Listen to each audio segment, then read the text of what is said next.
qui est extrêmement profilé et donc ils étaient quand même un peu en avance parce que vu la selle, rappelez-vous les Yamaha en 77 quand les 750 sont sortis, ou les 500 Yamaha, rappelez-vous la selle, c'est un peu la copie de l'MV.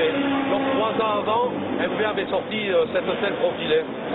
Ça fait penser de Formule 1 mais ça me fait penser aussi à un requin marteau.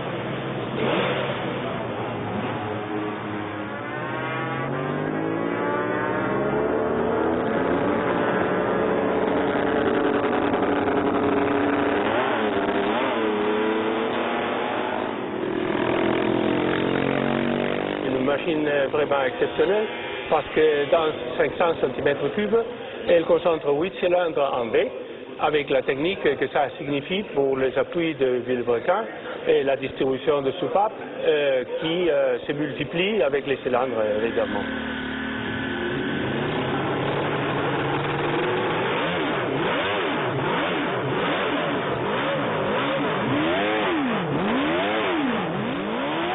Tout ça dans ce petit espace, ce moteur n'occupe pas plus qu'un moteur de 4 cylindres aujourd'hui. Alors, techniquement, pour l'année 57, c'était vraiment révolutionnaire. Bon, Gutti toujours a été pionnier dans le développement des carénages. Ils ont bâti un tunnel avant dans leur usine de Mandello del Lario, seulement pour expérimenter sur leur machine. Et ça a été le dernier développement. Ça va très bien en ligne droite, je dois vous le dire. Mais quand il y a un peu de vent latéral, alors vous avez du mal de tenir la moto sur la route. Alors, pour aller tout droit, parfait. Avec du vent, c'est mieux. Dans les années 56-57, cette moto a été sortie sur la piste la première fois. Malheureusement, la fédération a commencé à interdire les carénages poubelles et aussi les plus cylindriques. Et alors les usines comme Guzzi ont décidé de se retirer. Alors cette moto, elle n'a même pas eu le temps d'entrer en action vraiment. C'est comme ça qu'elle est restée au mythe.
C'est les couleurs de Jean Delander qui a commencé avec sa passion de la moto. Il était concessionnaire Honda à Mosée, que personne ne connaît.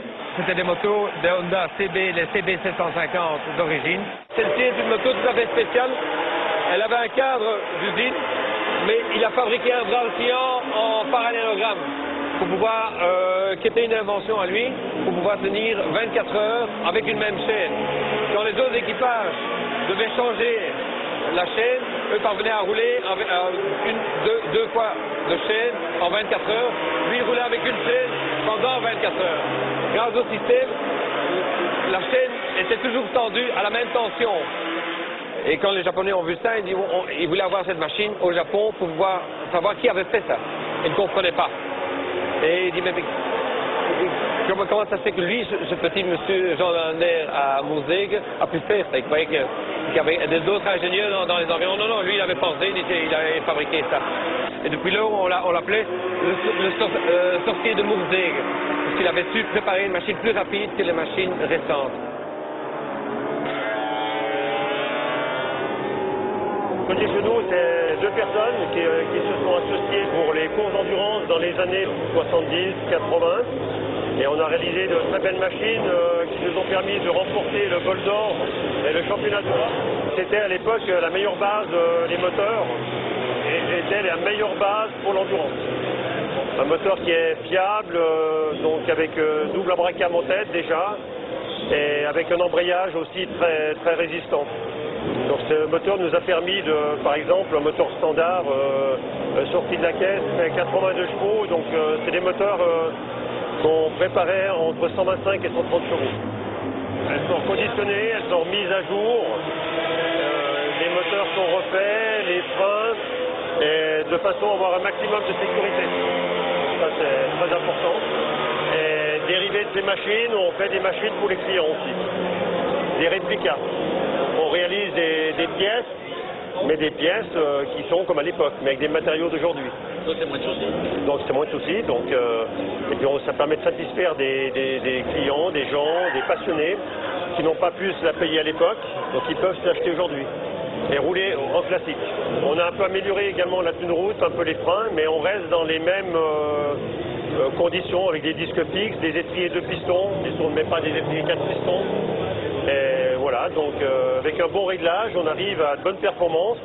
Et puis ça nous rappelle en fait le plaisir qu'on a eu à l'époque. Donc on est très connu au Japon, donc on a quand même des amis, des clients qui viennent de très loin et qui veulent posséder une Godier Genoux.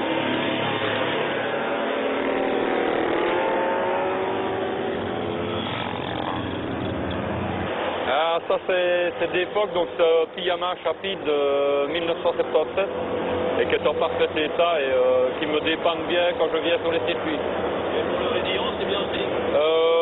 C'est peut-être un peu limite. Bon, sur les chemins d'à côté du Rédillon, il n'y a pas de problème, mais le Rédillon, je pense que ça va être un peu juste.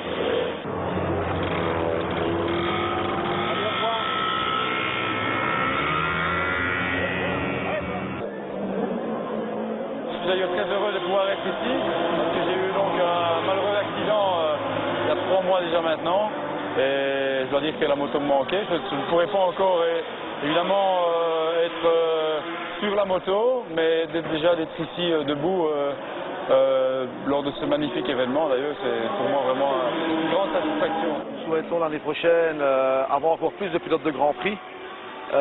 Peut-être rajeunir un peu le cadre ou le type de motos qui peuvent participer. Les motos d'avant-guerre, peut-être un peu moins.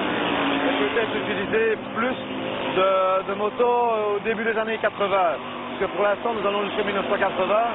Mais si on va jusqu'en 1985, ça va nous donner la possibilité de faire venir beaucoup de très belles motos.